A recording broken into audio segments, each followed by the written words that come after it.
स्वागत अभिनंदन। आज के सितंबर माह के जन शिक्षा केंद्र स्तरीय शिक्षक संवाद कैंपेन में आप सभी का स्वागत है।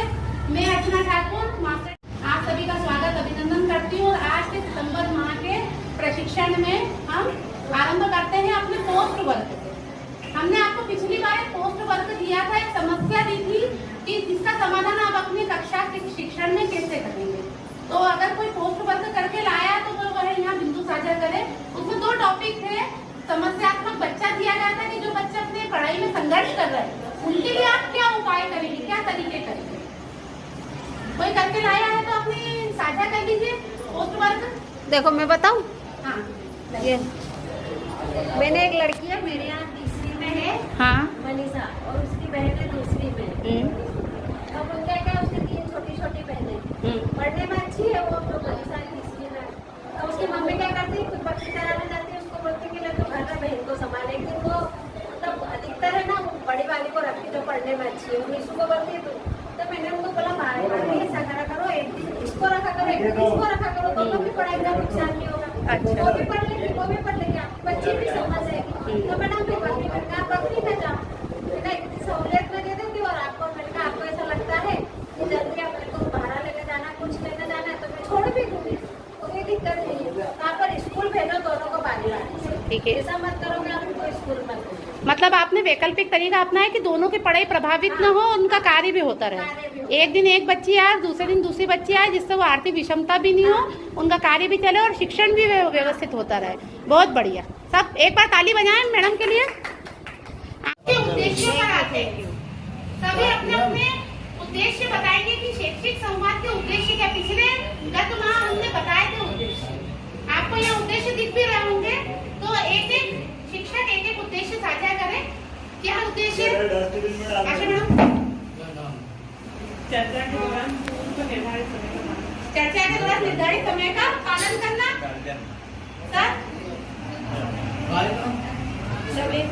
चर्चा के दौरान समय का पालन करना। और कोई बताए दूसरा उद्देश्य? सभी प्रतिभागियों को बातचीत से समान अवसर देना। सभी प्रतिभागियों को बातचीत के समान अवसर प्रदान करना। समझ विषय वस्तु पर साझा समझ बनाना। और 30-70 का अनुपात करना। आप लोग 70% बोले और मैं 30% बोलूं। आपके विचार जानना। शिक्षक संदर्शिका का उपयोग करके बच्चों को कैसे लाभान्वित करते हैं, उससे प्रभावी कक्षा शिक्षण कैसे होता है। सभी को यहाँ कक्षा में शिक्षक संदर्शिका से कैसे पढ़ाया जाता है, तो शिक्षक संदर्शिका लाने के लिए कहा गया था। सबसे पहले आपको 5 मिनट दिए जा रहे हैं। आप संदर्शिका सभी अपनी संदर्शिका खोल के 5 मिनट उसके 4 पेज अच्छे से पढ़े। फिर हम इस पर चर्चा करेंगे कि हमें आगे क्या संवाद करना है।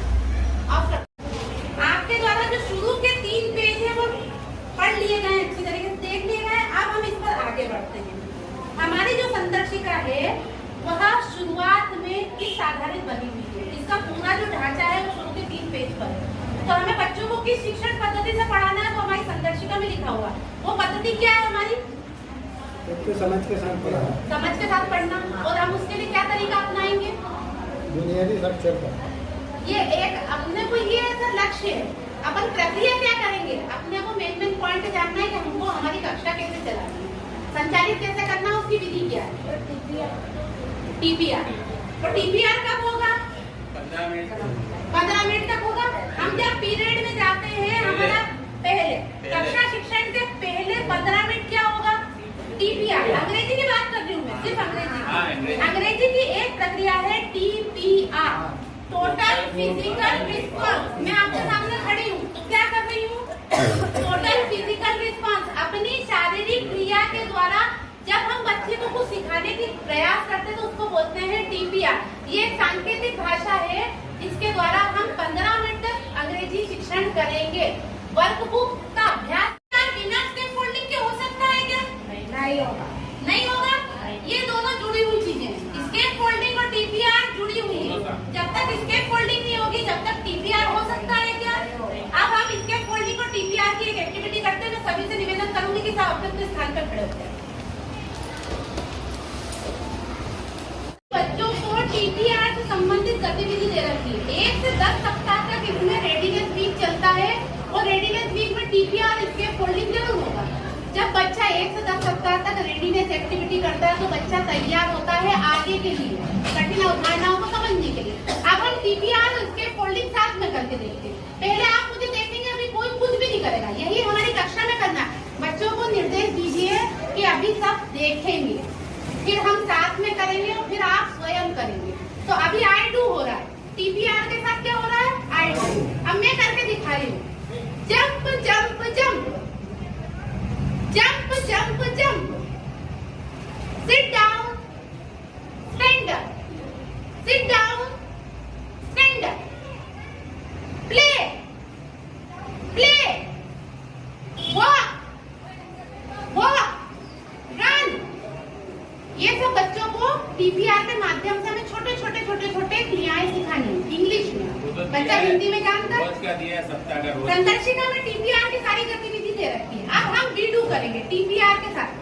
टोटल फिजिकल रिस्पॉन्स हमारा भी और बच्चे का भी, ठीक है। अब हम रीडू कर रहे हैं, इसमें टीपीआर भी होगा, इसमें फोल्डिंग भी होगा। ये रीडू स्टेप अब कर दूंगी ना, आई डू करा, अब हम रीडू करेंगे। Jump jump jump, jump jump jump, sit down, stand up, sit down, stand up, play, walk, walk, run. अब यू डू हो, ठीक है।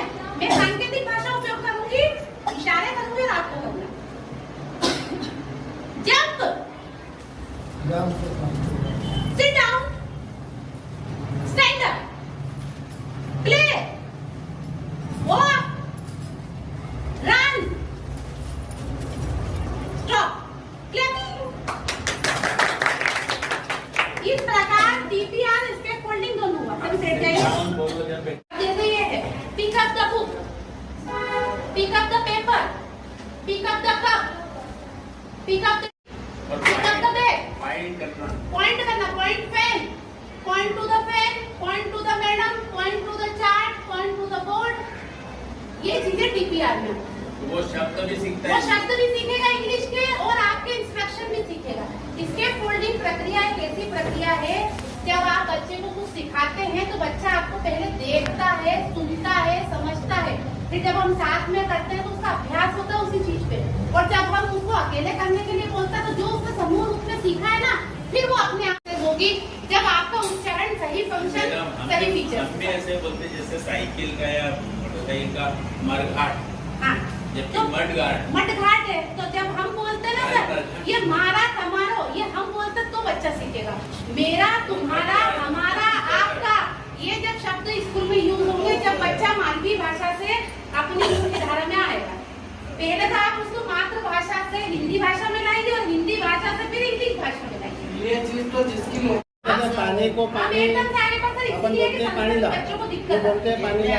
अब हम देखते हैं, बोलते हैं ना पहले। आप देखेंगे कि हमारी जो संदर्शिका है उसके जो 10 सप्ताह है, 1 से 10 सप्ताह।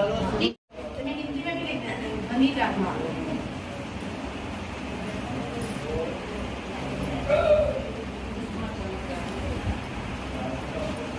साउंड, अब आप देखना ध्वनि के लिए 2 शब्द आए, यहाँ ध्वनि के लिए ऑडिटरी शब्द आए, यहाँ आया साउंड। इंग्लिश में यही फर्क है, हिंदी में हम ध्वनि ही लिख रहे हैं और यहाँ पर 2 शब्द लिख रहे हैं ध्वनि के। ये सब हम हिंदी में कर चुके हैं, हिंदी और इंग्लिश बिल्कुल एक जैसी चलेगी। ध्वनि, पहचान। तीसरा है प्री राइटिंग,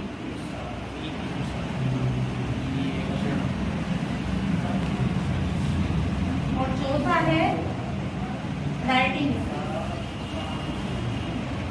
ये सारी चीजों के ऊपर आपकी 1 से 10 की गतिविधियां चल रही हैं शिक्षा संदर्शिका के अंदर।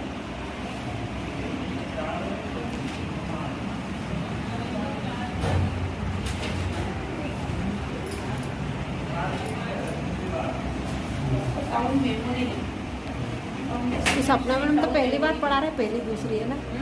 अब पहली बार पढ़ा रहे हो ना, पहली दूसरी? यहाँ मिडिल पढ़ाते थे ना। साउंड हाँ,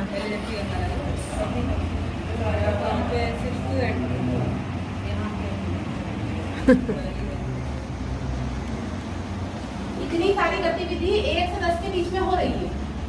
1 से 10 में जब आप इंग्लिश पढ़ाएंगे तो इतनी स्किल्स आ जाना चाहिए बच्चों। ध्वनि में भेद करना, ये जो साउंड डिस्क्रिमिनेशन है ना, इसको बोलते हैं ध्वनि भेद। मतलब बच्चा अलग अलग ध्वनि की पहचान कर सके। कौन सी चीज है, पेन की आवाज है, कुर्सी खटकने की आवाज है, बर्तन फटकने की आवाज है, सब बच्चों को साउंड है। बिल्ली बोल रही है कि कुत्ते की आवाज है कि किसकी आवाज है। बहुत एक में ट्रेनिंग हुई थी, बहुत दिन हो गए, 1-1.5 साल हो गए, तो सबको बहुत कम याद रह गया इसके बारे में। हिंदी गणित तो होता रहता है, अंग्रेजी थोड़ा सा पीछे चल रहा है, तो इसलिए इससे अपना रिवाइज हो जाएगा आज कि हमें कौन कौन सी गतिविधियां करनी और किस किस चीजों पे ध्यान देना। ये राइटिंग स्किल्स में क्या क्या आएगा? इसमें राइटिंग स्किल्स में तो सर अलग अलग चीजें आती है जो ये इसमें दे रखी है। उसमें राइटिंग में क्या है, जैसे वर्ड बनाना, सेंटेंस बनाना, उसके अंदर ABCD कैसे लिखना है, आपको 4 लाइन की कॉपी में कैसे ऊपर के शब्द अलग, नीचे के शब्द अलग, छोटी ABCD, बड़ी ABCD, BCC combo, CBC combo, सब इसके अंदर आ जाता है। जब आप किताब में देखेंगे ना तो वॉवेल और कॉन्सोनेंट ये जब दोनों जॉइंट बन के बनता है तो ये राइटिंग स्किल्स में आता है। जब अपन शब्द बनाना सीखते, बैट, हेड, कैट, नेट, पेट, नेट, जैसे राइमिंग वर्ड्स जब बनते हैं ना वो राइटिंग स्किल्स में जाते हैं। जब अपन ने मान लो बिन, अब ये ऑडिटरी अवेयरनेस। ऑडिटरी अवेयरनेस यानी ध्वनि जागरूकता, बच्चा ध्वनि के प्रति जागरूक। सब अपनी आंखें बंद करें, आंखें बंद।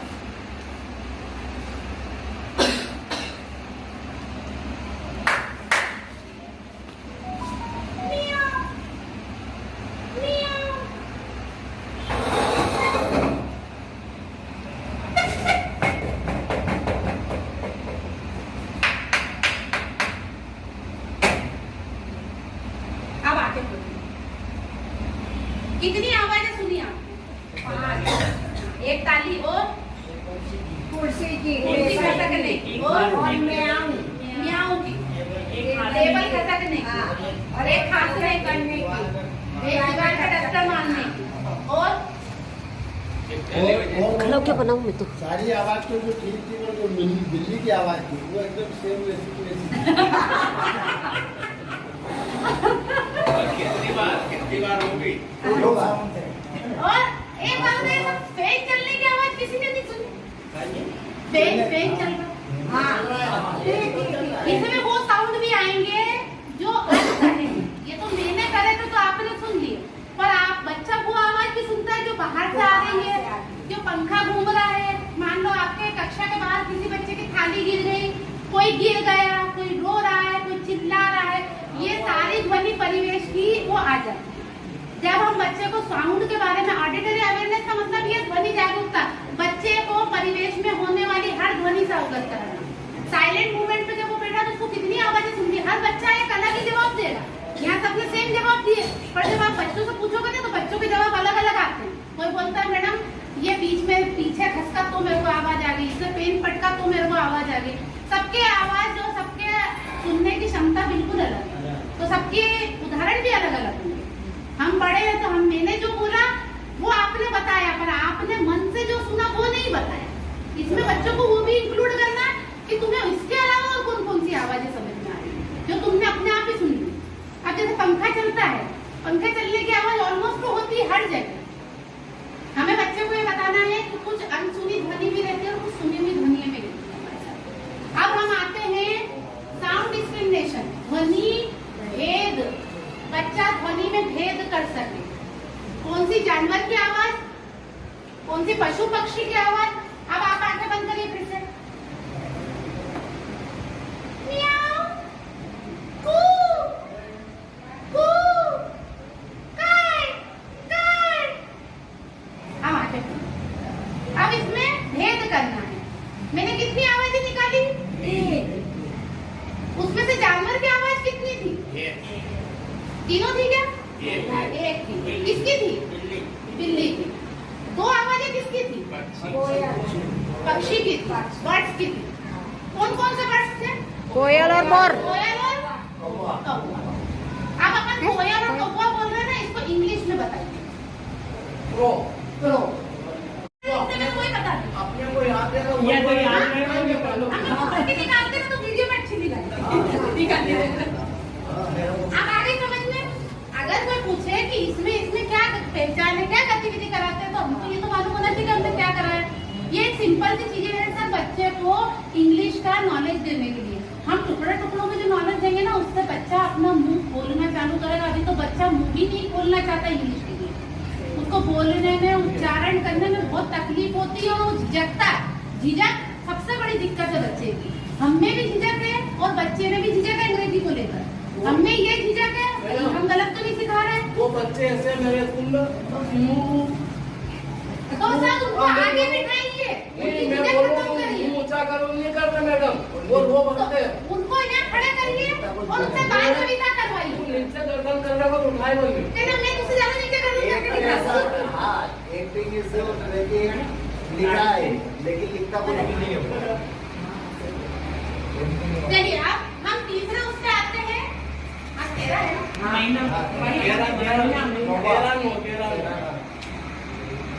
अब हम तीसरे इसमें आते हैं फ्री राइटिंग। जब हम फ्री राइटिंग कराते हैं बच्चों को तो काय में स्ट्रोक बनवाएंगे? क्या डायरेक्ट बच्चों को कॉपी में स्ट्रोक बनवाना है? अभ्यास है। उसके अलावा हमें क्या गतिविधि बताइए? रेत पे, हवा में, मिट्टी में, नमक में। बच्चों की पीठ के ऊपर आप एक्टिविटी करा सकते हैं। किसी के पीठ पे बोलो टी लिखो, अपन ही लिख दो, है ना? कोई बड़ा मानिए, इसकी एक्टिविटी बहुत सरल है। प्री राइटिंग कराना हो ना तो बच्चे को खड़ा कर दो। अब मैं लिख रही हूँ इसकी पीठ पे, ये बच्चा क्या लिखा मैंने? ए क्या होता है? A for Apple. अब मैं दूसरा लिखूंगी, आप भी देखिए साथ में। किसी के पहचान में तो बता दीजिएगा। सी। बना है, सी फॉर ये कैट। बना है। ये होती है प्री राइटिंग। प्री राइटिंग इस पे जाने से पहले यहाँ पे होनी चाहिए। आप डायरेक्ट बच्चे को पेंसिल पकड़ के, पहली के बच्चे को प्री राइटिंग नहीं करा सकते। पहले उसको हवा में इस एक्टिविटी के जरिए, जैसे मैंने यहाँ बनाया, क्या बनाया? अब मैं हवा में बना के बताती हूँ।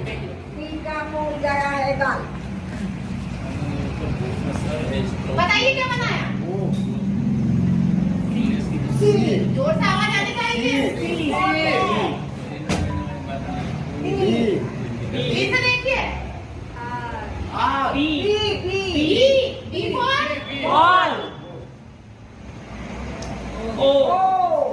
ऐसी एक्टिविटी प्री राइटिंग के लिए होगी। और जब आप पेंसिल पकड़ना सिखाएंगे प्री राइटिंग के लिए, तो पहले बच्चे को आगे हो जाए अपना मैडम। ये उसके रबर और हाथ की एक्सरसाइज पहले करवाए, उसको पेंसिल पकड़ना सिखाएं। ऐसे पकड़ते हैं कुछ बच्चे, पेंसिल यहाँ से पकड़ते हैं, तो उसको ऐसे सिखाएं कि बेटा ऐसे पेंसिल पकड़ते हैं, उसको रब करिए। ये सब प्री राइटिंग में है। जब तक प्री राइटिंग में बच्चे को कॉपी में ले जाना ही नहीं है, जब तक आपकी एक्टिविटी चलती है। जब तक बच्चा पेंसिल पकड़ना ढंग से ना सीखे, उसका हाथ पकड़ के आप ना सिखाओ, पहली के बच्चे की बात, दूसरी तो फिर भी सीख लेता है और कर लेता। पहले का बच्चे को प्री राइटिंग में स्ट्रोक बनवाइए। स्ट्रोक दे रखे ना हमें, हमारी वर्क बुक में भी है और इसमें अपनी पाठ्य पुस्तक में भी है। स्ट्रोक कैसे है? आड़ा है, तिरछा है, खड़ा है, गोला है, आधा गोला, पूरा गोला, सब है। प्री राइटिंग स्किल्स यही होती है। अंग्रेजी सीखने का एक क्रम है, कहीं से भी नहीं सिखा सकते हम उसे। ये जो एक्टिविटी दे रखी है, ये बच्चों को सही फंक्शन, सही फीचर सिखाती है। बच्चा सही तरीके से इंग्लिश सीखे। अंग्रेजी सिखाना महत्वपूर्ण है, अंग्रेजी सही तरीके से सिखाना महत्वपूर्ण है। नहीं तो उसका ट्रांसलेशन हमेशा के लिए गलती करेगा। आप अगर सिखा रहे और अगर उसका उच्चारण, वर्तनी, सही फंक्शन, सही फीचर के साथ उसने नहीं सीखी इंग्लिश, तो उसके इंग्लिश सीखने का कोई महत्व नहीं है। अब हम आते हैं राइटिंग स्किल्स पे। राइटिंग स्किल्स में बच्चा सबसे पहले क्या सीखता है? प्री राइटिंग के अंतर्गत स्ट्रोक बनाना, उसके बाद हम उस पे आते हैं एबीसीडी पे, एबीसीडी के बाद आता है हम लोग शब्दांश पे, डायरेक्ट वर्ड्स पे नहीं जाना। क, के, को, कऊ। हम हिंदी में क्या करते हैं, पहले मात्रा सिखाते हैं, पर क्या हम इंग्लिश में मात्रा सिखाते हैं? ये जो आप सीएटी के डायरेक्ट सिखा रहे हैं, इसके बजाय सी ए, बी ए, डी ए ये सिखाइए। के, ए, ये सीखे ना, जब आगे आप उसको केट, डेट, डेट, हम उसको डायरेक्ट सीएटी केट तो वो दूसरा शब्द ही बना पाता है क्या? हमारी वर्क बुक में लिखा है ऐसा, और फिर प्लस करके लिखा है। ये क्यों लिखा? ये मात्रा है, ये इंग्लिश की मात्रा है। हम हिंदी में भी मात्रा से सिखाते हैं, कम आय की मात्रा का, पर क्या हम इंग्लिश में मात्रा से सिखाते हैं? नहीं। हम बच्चों को डायरेक्ट ये में सिखा के इससे जोड़ना सिखा, ताकि बच्चा ये जो साउंड है इसको तो जोड़ लेता, इसको नहीं जोड़ता। नेट, सेट, अगर उसको ये मात्रा आ गई तो किसी भी शब्द को बना सकता है। वर्ड बनाने की प्रक्रिया इसलिए बच्चा नहीं कर पाता है कि हम उसको रटा रहे हैं, न कि सिखा रहे हैं। अगर हम उसको मात्रा से सिखाएंगे ना, तो वो एक दिन जोड़ के पढ़ना भले तीसरी में सीख जाएगा। मात्रा ए, ई, आई, ओ, यू, वोवेल्स हम नहीं सिखा रहे, हम डायरेक्ट वर्ड्स पे आ जाते हैं। ये जो बीसीसी और सीसी, ये बीसी, बीसी, बी कॉम्बो क्यों सिखाया जा रहा है? कहाँ से तोड़ना है बच्चे को, ये इसीलिए सिखाते हैं। अपनी जो वर्क बुक है उसमें डायरेक्ट शब्द है क्या? नहीं है, उसमें प्लस करके शब्द है। क्यों दिए? कि पहले आप मात्रा सिखा दो इनको कि ब में ई लगेगा तो क्या होगा, ब में ए लगेगा तो क्या होगा, ब में ओ लगेगा तो क्या होगा, ब में यू लगेगा तो क्या होगा। हम व्याकरण सिखा ही नहीं रहे बच्चों को, वोकैबुलरी नहीं सिखा रहे बच्चे को इंग्लिश में। डायरेक्ट जो वर्ड्स है उसको रटा देते हैं, डीओजी डॉग, सीएटी केट, ये सिखा रहे हैं। और यही गलती भी कर रहे हैं, डॉग के बाद में वो डॉग जैसा शब्द नहीं बना पाता है। हम उसको बोले कि डॉग की जगह, डी की जगह कोई और शब्द बना के बता, तो क्या वो बना पाता है? सून और मून में अपन बोलो सून और मून, ये एक जैसे शब्द है। पर हम जब बच्चे को बोलते हैं तो वो सून की जगह एम लगा के ये नहीं बोल पाता है कि मैडम ये मून बन जाएगा। बोल पाता है क्या? क्यों? क्योंकि हमने सून उसको हटाया है, तो वो मून कैसे बोलेगा? राइमिंग वर्ड्स सिखाना है तो आप पहले मात्रा सिखा दीजिए कि वो में ओ लगेगा तो मुंह आएगा, तो सौ में ओ लगेगा तो भी सू ही आएगा। मात्रा सीखेगा जब बच्चा आगे बढ़ेगा। ये है आपके साउंड मेमोरी। बच्चे ने अपने परिवेश में कितने साउंड सुने और कितना मेमोरी में रखा। आपको बच्चे से पूछना है कि तुमने अपने घर परिवार से लेके स्कूल आने तक सुबह से लेके कितने साउंड सुने? तो वो बोलेगा मम्मी की आवाज सुनी, बर्तन की आवाज सुनी, मैं आ रहा था तो दो बच्चे लड़ रहे थे उसकी आवाज सुनी। मतलब उसको इतना मेमोरी है कि सुबह से उसने इतनी साउंड सुन ली। इसको बोलते हैं साउंड मेमोरी। बच्चे की मेमोरी कितनी साउंड के प्रति, उसको कौन कौन सी ध्वनि याद रही, कौन कौन सी ध्वनि याद नहीं रही। इतनी चीजें अपने शिक्षक संदर्शिका में ऑलरेडी दे रहे। जो भी गतिविधियां आपकी संदर्शिका जब चेक करेंगे तो ये देखिए, शब्दों के साथ निर्देशों का पालन करेंगे। अब हम जो भी शब्द देंगे बच्चे को, जैसे मैं आपको अब निर्देश देती हूँ, स्टैंड अप तो खड़े हो जाइए, सिट डाउन तो बैठ जाइए, गो टू वॉशरूम, ये तो निर्देश देना तो हाथ जरूर मिलाइए। हम इंग्लिश बोलेंगे, बच्चा उससे नहीं समझेगा। इंग्लिश के लिए सांकेतिक भाषा उपयोग करनी पड़ेगी, टीपीआर उपयोग करना पड़ेगा। आप बोलेंगे, मैं बोलूँगी सिट डाउन, समझेगा बच्चा? जो बच्चा पहली का क्या वो सिट डाउन का मतलब समझेगा। जब मैं बोलूँगी सिट डाउन तो समझेगा बैठने के लिए बोलना। Stand up, go to washroom, come in, go to blackboard, go to, तो वो आपकी सांकेतिक भाषा समझ रहा है। वो शब्दों को बाद में याद करेगा, जब आप उसको रोज यूज करेंगे तो उसको एक आदत होगी, मैडम यही बोलती है। इसको चेयर ही बोलते हैं तो वो भी चेयर ही बोलेगा। इसको बुक बोलते हैं, ओपन योर बुक्स। अपन ये बोलते हैं नहीं, अपन बोलते किताब खोलो। अपन जिस दिन बोलेंगे ओपन योर बुक्स तो ओपन योर बुक्स बच्चा भी बोलेगा। और ये होगा हम बोलते हैं गुड मॉर्निंग तो बच्चा गुड मॉर्निंग सीखता है कि नहीं? हम बोलते हैं गुड नाइट तो गुड नाइट बच्चा सीख जाता है। यूँ आप अगर गुड मॉर्निंग ये टीपिया, good morning, good afternoon, good night, lunch, dinner, breakfast, मतलब सुबह होता है ब्रेकफास्ट। ऐसे करके सांकेतिक भाषा टीपीआर के द्वारा बहुत सारी चीजें सिखा सकते हैं, पर हमको निर्देश देने पड़ेंगे और हाथ पैर भी हिलाने पड़ेंगे। आप सांकेतिक भाषा उपयोग करें बिना बच्चे को इंग्लिश नहीं सिखा पाएंगे, किसी भी स्थिति में नहीं सिखा पाएंगे। आप जब तक come in, go, open, close, open your book, close your book, pick up the bag, pick up the duster, ये जब तक उसको नहीं बोलेंगे और उसका करवाएंगे नहीं आके, जब तक ये नहीं होगा। और ये होगी कब? इसके फोल्डिंग के साथ, और रोज डेली में होती है। आप एक दिन करेंगे तो क्या बच्चा सीखेगा? नहीं सीखेगा। पर आप जब रोज बोलेंगे open your book, close your book, तो बच्चे को एक आदत होगी कि यही बोलती है मैडम, रोज तो बोल रही है, तो बच्चा वही के वही रिपीट भी करेगा। हम सारे निर्देश हिंदी में देते हैं, इंग्लिश के पीरियड में भी हिंदी में बोलते हैं, इसीलिए बच्चा इंग्लिश को कैच नहीं करता। और फिर ये क्या होता है, जब हमारे यहाँ आकलन होता है ना, तो ये कोई भी प्रक्रिया नहीं दिखाई देती है, न टीपीआर दिखता है। करवा हम सब रहे, नहीं करवाते कि हम एक्टिविटी नहीं करवाते, पर उसको एक नाम दे दिया गया टीपीआर, और वो हमें याद नहीं रहता है। Total physical response, scaffolding कुछ भी नहीं। स्केप फोल्डिंग ये है कि बच्चे में हम आत्मविश्वास जागृत करें। जब वो बार बार अभ्यास करेगा, कभी हमारे साथ करेगा, कभी अकेले करेगा, तो आत्मविश्वास के साथ उस चीज को सीखेगा। समूह में सीखेगा तो ज्यादा अच्छे से सीख जाएगा। बस इसलिए स्केप फोल्डिंग के पीछे पड़े। आई डू क्यों करवाया जाता है कि बच्चा सही सीखे। जब आपके साथ सीखेगा तो कहीं ना कहीं गलती कर देता है। यदि आपको करते देखेगा तो गलती नहीं करेगा क्या? स्केप फोल्डिंग और टीपीआर दोनों सम्मिलित गतिविधि है। टोटल फिजिकल रिस्पॉन्स आप पूरे 4-5 घंटे करते हैं स्कूल में। टीपीआर हम हिंदी में नहीं करते क्या? गणित में भी कर रहे हैं। टोटल फिजिकल रिस्पॉन्स नहीं होगा मतलब अपन फिजिकली बच्चे के साथ भी तो हर चीज कर रहे हैं। वर्ग बुक भराते तो बच्चे के साथ भराते, उसको निर्देश देते, उसको सहायता देते, सब तो टीपीआर है, सब तो स्केप फोल्डिंग है। हम पहले करके नहीं दिखा रहे बच्चे को। क्या बच्चा हमारा इतना छोटा है कि अपने आप कर लेगा? कोई भी बच्चा अपने आप कुछ भी नहीं करता। हम जब तक उसको करके नहीं बताएंगे तब तक वो स्केप फोल्डिंग के बगैर कुछ नहीं करेगा। और ये जो संदर्शिका है इसमें बहुत सारी एक्टिविटीज दे रखी है आपको, और सारी एक्टिविटीज स्केप फोल्डिंग और टीपीआर के ऊपर। आप इसमें अंडरलाइन कर दीजिए कि हमें आज एक्टिविटी करानी है, और इन निर्देशों को सब निर्देश ही निर्देश है। बच्चे से ये करा है, बच्चे से बॉटल उठवाएं, बस उसको इंग्लिश में दे रखा है।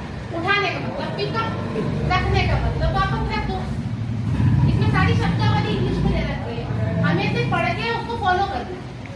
हमें कुछ भी अपने मन से अपनी एक्टिविटी भी नहीं बनानी। अब हम एक्टिविटी इसी के हिसाब से करके दिखाते हैं कि आप क्लास में कैसे करेंगे। आप सब खड़े हो जाएंगे।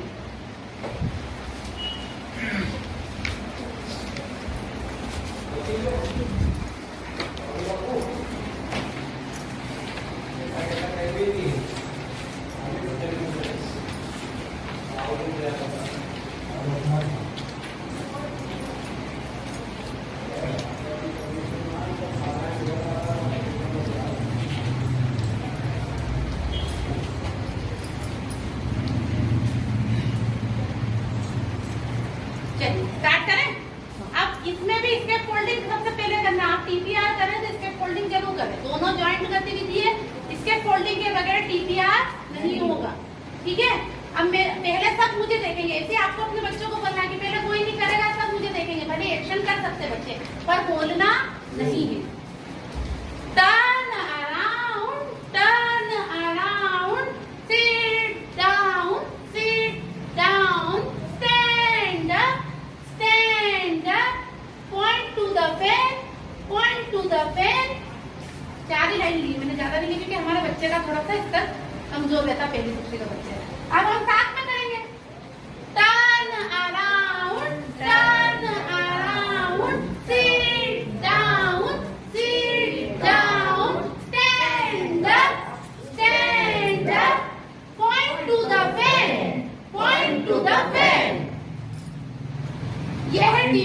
window. Point to the window, point to the fan, point to the blackboard, point to the chart, point to the table, point to the book, point to the bag. जितनी आपकी क्लासरूम में चीजें आप सब पे पॉइंट करवा सकते हैं। अब इसमें मैंने आप जब प्रैक्टिस कराएंगे एंड में जल्दी जल्दी बोलना, इमेज हाउ ले हो, नजर तुम्हारी वहां होनी चाहिए। Point to the fan, point to the blackboard, point to the window. ये जो हमारी संदर्शिका है, इसके पहले पेज पर आप देखेंगे सुनना, बोलना, पढ़ना, लिखना। हमारी संदर्शिका इन 4 स्किल्स पर चल रही है। लिसनिंग, स्पीकिंग, रीडिंग और राइटिंग। इन चारों स्किल्स पे काम होता है। जो रेडीनेस वीक है 1 से 10 तक, वो सिर्फ लिसनिंग पे चलते हैं। सिर्फ लिसनिंग, बच्चा सिर्फ लिसनिंग की एक्टिविटी करेगा आपके साथ, सुनेगा और समझेगा। बोल ना पाए तो भी कोई दिक्कत नहीं, पर जो पहले 10 शब्द है वो सिर्फ लिसनिंग के होंगे। जब बच्चा सही सुनेगा तब सही बोलेगा, सही बोलेगा जब सही लिखेगा, पढ़ेगा, जब सही बोलेगा जब सही पढ़ेगा, जब सही पढ़ेगा जब सही लिखेगा। मतलब अगर यहाँ से फीचर्स गलत हुए, यहाँ से बच्चा सही सीखा तो सही जाएगा उसका क्रम, यहाँ से गलत सीखा तो गलत जाएगा। अगर हमने लिसनिंग से ही सही दिशा में बच्चे को मोड़ा तो बच्चे की इंग्लिश भाषा सीखने की जो गति है वो सही तरीके से चलेगी। जो बच्चा सही सुनेगा वो सही बोलेगा, जो सही बोलेगा वो सही पढ़ेगा, जो सही पढ़ेगा वो सही लिखेगा। ठीक है। अगर हमने CAT केट पढ़ाया और बच्चे ने नहीं सुना तो वो A का E भी कर सकता। इसीलिए इस 4 स्किल्स पे हम दूसरे फंक्शन पे आते हैं, स्पीकिंग फंक्शन, जो हमारा 10वें सप्ताह के बाद शुरू होने वाला है। बोलने का सारी एक्टिविटी इन्हीं में चलेगी स्पीकिंग फंक्शन पे। इसमें फीचर्स भी आते हैं। जब बच्चा बोलेगा तो उसका फंक्शन और फीचर दोनों सही होना चाहिए। मात्रा का उच्चारण, ट्रांसलेशन सब सही होना चाहिए। बोलने का अर्थ ये नहीं है कि टूटा फूटा बोल रहा है, गलत बोल रहा है, ट्रांसलेशन सही नहीं है तो हम उसको सही बोल रहे हैं कि इंग्लिश बोल रहा है, ये पर्याप्त है क्या? सही बोलना पर्याप्त है कि सिर्फ बोल रहा है ये पर्याप्त है? सही बोल रहा है। सही ट्रांसलेशन जरूरी है। स्पीकिंग में ट्रांसलेशन अगर बच्चे का गलत है तो वो स्पीकिंग नहीं कहलाएगी। क्या हम उसको स्पीकिंग करना बोलेंगे क्या? नहीं बोलेंगे। जब तक बच्चा सही ट्रांसलेशन के साथ नहीं बोलेगा, जब तक बच्चे को वो समझ नहीं आएगा कि इसमें कितने अल्फाबेट है, उस अल्फाबेट की पहचान नहीं है, उसका मतलब नहीं है स्पीकिंग करने का। अब आता है क्लासरूम एक्टिविटी। क्लासरूम एक्टिविटी होगी स्केप फोल्डिंग और TPR, और ये जितनी भी एक्टिविटी होगी इसमें सब में स्केप फोल्डिंग और TPR होगा। आप जब भी बोलने की कोई भी गतिविधि करवाते हैं उसमें स्केप फोल्डिंग प्लस TPR ये इंक्लूड रहेगा। आपकी क्लासरूम एक्टिविटी इसके बिना पूरी नहीं हो सकती, आपके फीचर्स की एक्टिविटी इसके बिना पूरी नहीं होगी, आपकी स्पीकिंग की एक्टिविटी इसके बिना पूरी नहीं होगी। जो भी प्रक्रिया होगी, जो भी चीज आप सिखाएंगे, कोई भी स्किल सिखाएंगे, वो इन दोनों के जॉइंट से ही सिखाएंगे। स्केप फोल्डिंग और TPR, total physical response, I do, we do, you do plus हमारा रिस्पॉन्स, वो बच्चे का रिस्पॉन्स फिजिकली। शारीरिक सांकेतिक भाषा इंग्लिश में इसीलिए बाबा संदर्शिका का उपयोग बोल रहे हैं क्योंकि इसमें इतनी अच्छी अच्छी एक्टिविटी है कि अगर आप उसको शॉर्ट नोट करके बच्चों से कराएंगे तो बच्चा बहुत जल्दी इंग्लिश को फ्लो में लाएगा। तीसरी में जाने में बच्चा कम से कम स्पीकिंग करे, लिसनिंग करे, प्री राइटिंग तो कर ले। इतना तो हम बच्चे को करके भेजे तीसरी में, ताकि बच्चे को ज्यादा मेहनत नहीं करनी पड़े। नहीं तो बच्चा तीसरी में भी अगर पहले दूसरे का ज्ञान लेगा तो उसका तीसरी का ज्ञान प्रभावित हो जाता है। ठीक है, अब हम आगे बढ़ते हैं। बोलने के लिए फीचर्स के अंतर्गत स्पष्ट उच्चारण, सही शब्द क्रम, आत्मविश्वास और उपयुक्त शब्दावली। स्पीकिंग में ये चारों चीज आ जाएगी। उपयुक्त शब्दावली, सही क्रम,